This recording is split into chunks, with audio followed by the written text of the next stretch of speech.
చెల్లెడు మనవుడేనా?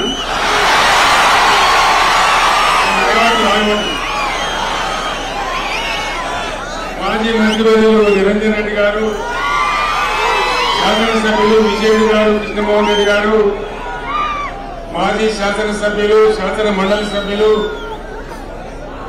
స్థానిక సంస్థల ప్రజాప్రతినిధులు, ఈరోజు ఇంత ఆవేశం ప్రదర్శించి నాగర్ కర్నూలు పార్లమెంటు నలుమూలల నుంచి తరలివచ్చి ఇంత ఉవ్వెత్తున ఉద్వేగభరితమైన స్వాగతం తెలియజేసిన నా అన్నదమ్ములకు అందరికీ నమస్కారం.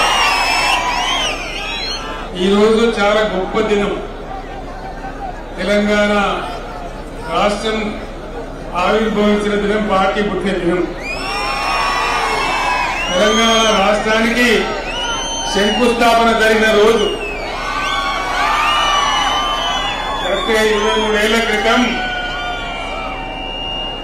తెలంగాణ సాధించాలని ఆనాడు పిడికెడు మందితో గుండె ధైర్యం తెచ్చుకొని తెలంగాణ ఆంధ్రప్రదేశ్ నుంచి బయట పడితే తప్ప బాగుపడదనే ఉద్దేశంతో, ఉక్కు సంకల్పంతో మనం యుద్ధాన్ని ప్రారంభించిన రోజు ఈ రోజు.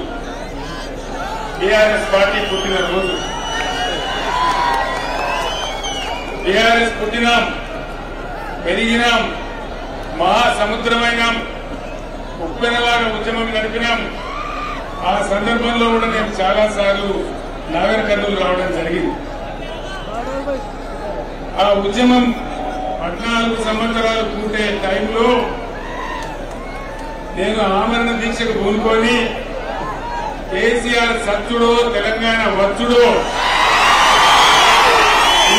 తేలాలని ఆనాడు అక్కడ నేను దీక్షకు పోతే నన్ను పట్టకపోయి ఖమ్మం జైలులో వేసినారు. మీరంతా కూడా ఉప్పెనలాగా విజృంభించినారు. నిరాహార దీక్ష శిబిరాలను యాడ్ చేసుకుంటే ఒక ఉప్పెన లాంటి బ్రహ్మాండమైన సన్నివేశం.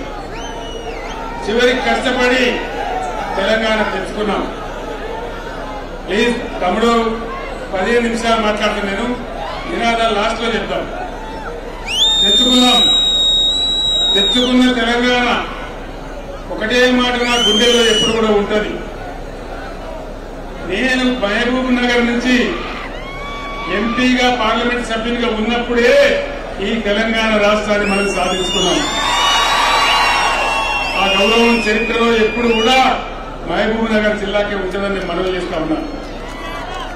తెచ్చుకున్న తెలంగాణ ఒకటే ఒక మాట, కులం లేదు, జాతి లేదు, మతం లేదు, అన్ని వర్గాల ప్రజలను కోడి పిల్ల దాటుకున్నట్టుగా 10 ఏళ్లు ఈ గులాబీ జెండా నీడలో బ్రహ్మాండంగా అన్ని వర్గాలను కూడా చేరదీసి బ్రహ్మాండంగా చేసుకున్నాం.